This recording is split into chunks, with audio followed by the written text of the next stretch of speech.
So next we have the sales process. The sales process can obviously differ from company to company. So if you already work with a company who has an established sales process, you might want to stick to their process. But in general, you will have at the first start, you're going to have the prospecting. So this means you identify whom are you going to target, whom are you going to talk to, who is your ideal client, figure out who's the right person to talk to basically. So who's the decision maker, etc.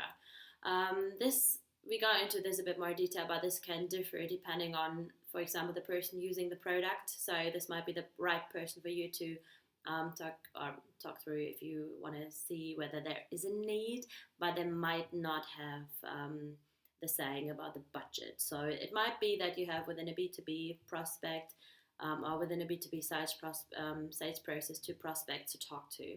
So yeah, but this would be in general your first step. Then you are usually going to make the first contact.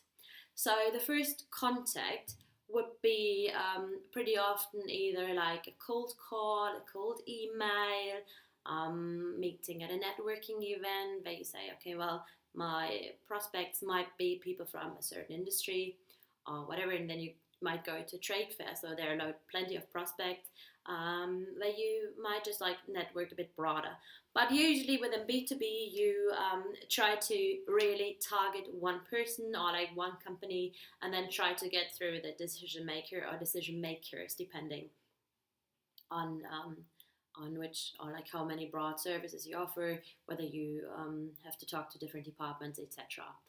So then when you have like have made the first contact, it's about pitching your business. So you are going to pitch your business or your service, your product, and yourself.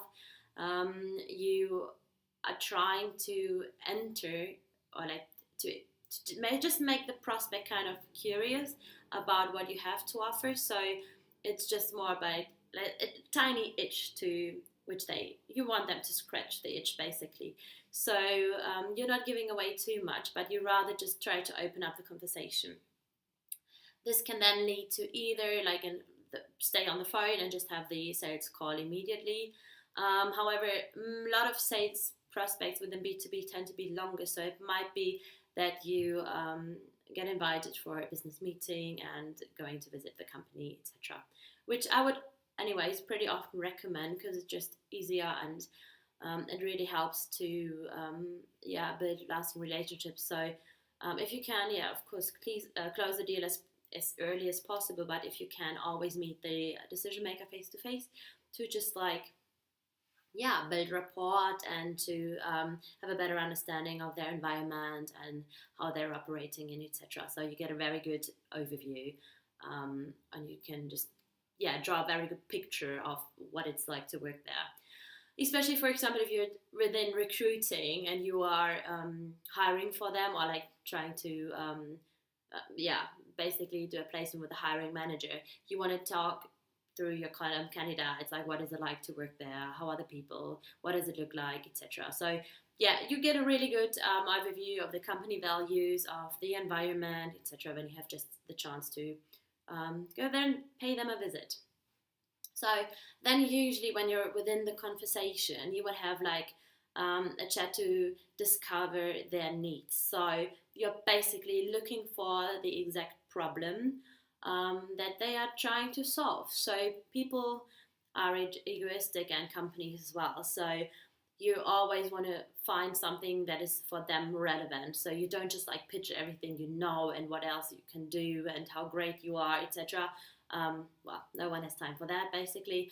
But find out what is important to them and then customize your pitch to just make it really nicely tailored to their needs so that it feels like a customized pitch for everyone.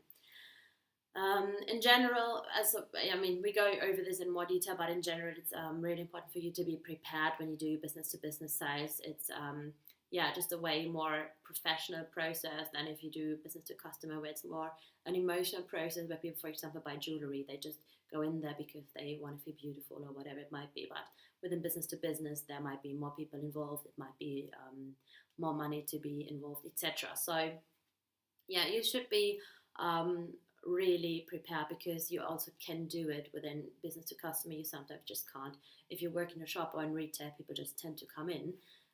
So you don't really have time to prepare beforehand for whom you're actually targeting, whereby in business to business, you can do this whole work up front, and it usually pays off. So I would highly recommend this as well. But again, we're going to go into every step of the process later on in more detail. So then you are in the sales process. You've pitched your product. You find out like what they are, what is their needs, what the problem they're gonna looking to solve, and then you're gonna come up with a solution. So you basically figure out whether you can help them um, solve their problem, or you might cannot. That's okay, but yeah, be just upfront with that. And if you can, then you're gonna pitch again, but you now do it like based on their needs. So you're gonna, depend on the business you're in, you might gonna take a consultative selling approach. You might go pretty straightforward with a hard selling approach. It depends on what is the company usually doing, what kind of way are they closing deals, or what is their usual sales process like, as well as what are you comfortable with. I can do both. However, I prefer not too much doing the hard selling bit. Except my my partner I talk to is someone who's like, yeah, where I assume they are going to demand it, then I'm happy to hard sell. But usually I'm more like within the consultative selling to build more strategic relationships. However, yeah, as I said, it depends a bit on what your style is, what your company style is, etc., and also what does work in your industry. So, anyways, you would then, yeah, deliver more or less the sales presentation. Then usually the customers will have one sort of reasons and objections why they can't buy, why they can't spend money with you, and why you can't close the deal. So then you would go into negotiation phase and would be like handling objections, maybe have some price discussions, etc. And this might take a while, especially if you have, for example, people who have to do the negotiations with you, like so another department, or whether you need a certain contract to be able to work with them, etc. So this might take a bit longer. And after that, you would go into closing the sales or closing the deal. So the deal is then closed when there is the signature on the contract, when the product is delivered, etc. So you're going to close the deal, and then you, ideally start all over again.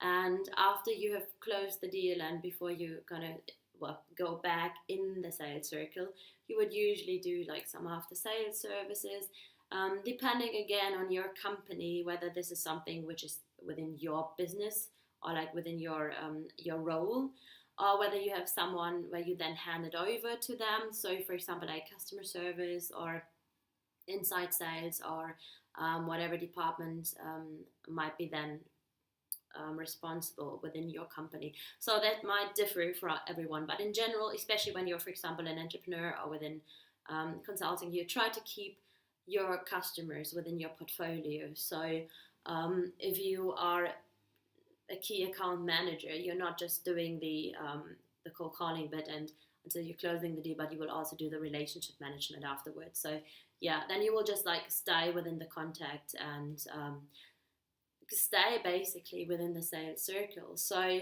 yeah, that's just like the quick overview. We will in the following go into more detail on what is to be done in each step of the circle, and also what is what are the specialities, I'd say, because sometimes if you're used to do sales with like customers, you might be surprised that it's not as easy, or that it might be like more straightforward or whatever. I mean, in the end, you will do like still business with people, because whether it's B2B or B2C, it's both human to human. So in the end, you're talking to people, obviously, but it's still a difference. So you have gatekeepers, you might have people changing jobs, etc. So it might happen that your decision maker, or the person you usually talk to, might just leave the company. So there are like different scenarios, and we're going to cover them in the following. So looking much forward to see you in the next lecture.